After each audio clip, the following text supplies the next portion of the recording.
Hier, finalement, nous avons connu le résultat du procès pour diffamation de Johnny Depp contre son ex-femme Amber Heard. Alors, ce procès a connu beaucoup de hauts et de bas, de commentés, de révélations, même de révélations chocs. Et ma foi, je l'ai suivi du début à la fin. Je pense qu'il a duré environ 1 mois et demi, 2 mois, je ne me souviens pas très bien. Tellement il y avait d'événements. Et je ne vais pas faire durer le suspense. Bien sûr, Johnny Depp a gagné. Team Johnny Depp. Les jurés, à l'unanimité, oui, à l'unanimité, ont déclaré son ex-femme coupable de, écoutez bien, je cite.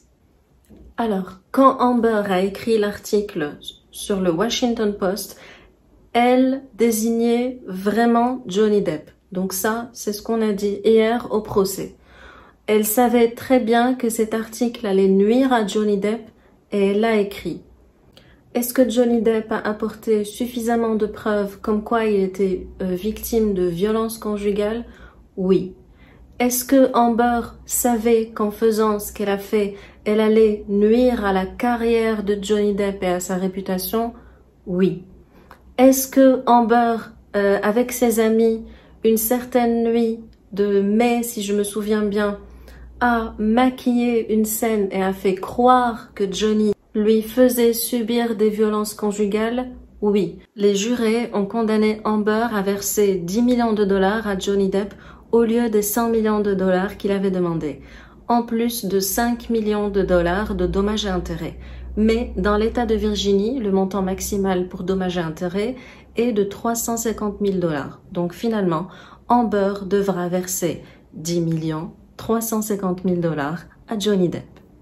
Sachez que hier, Johnny Depp n'est pas venu au tribunal. Il a juste laissé ses 2 avocats, Ben Chu et Camille Vasquez, le représenter. Et finalement, je pense que c'était le meilleur choix parce qu'il s'est tellement exténué. Il a donné de sa personne dans ce procès. Il mérite un peu de repos. Par contre, Amber, elle était bien là. Elle portait du noir.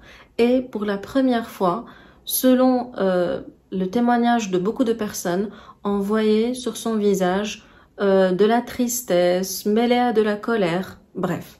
Et ce qui m'a surpris personnellement, c'est que juste après la fin du procès, genre 10 ou 15 minutes après, Amber a écrit un post sur son Instagram disant qu'elle était très fâchée, qu'elle était très en colère, dégoûtée de la justice américaine et que elle, son but, c'était de représenter toutes les femmes victimes de violences dans le monde et que on lui avait enlevé le droit à la parole.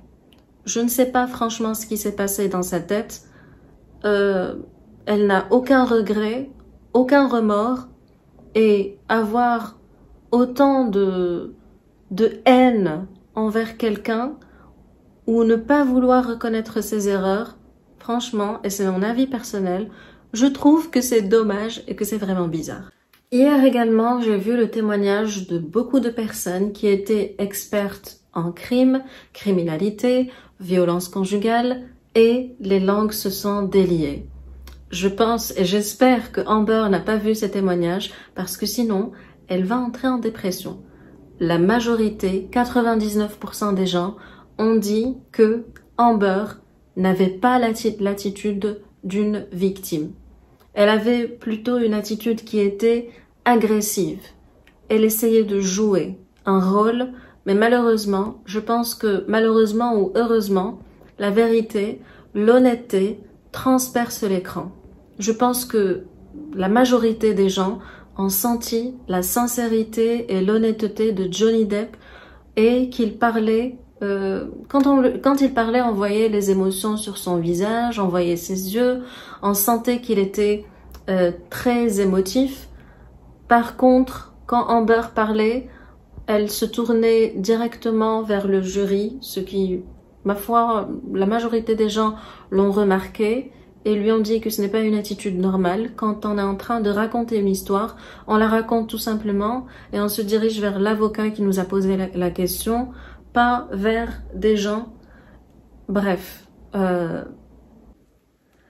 probablement également sa carrière en tant qu'actrice ne va pas décoller, ne va plus décoller, parce que, comme on a vu, c'est Johnny Depp qui lui a obtenu son rôle dans Aquaman, et je ne pense pas que les gens arriveront, les producteurs, les réalisateurs, qui n'arriveront plus à lui faire confiance.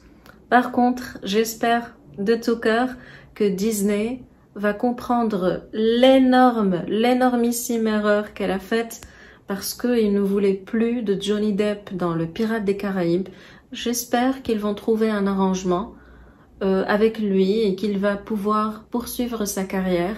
Et j'espère pour les deux qu'ils arriveront à tourner la page et à voilà, vivre tout simplement.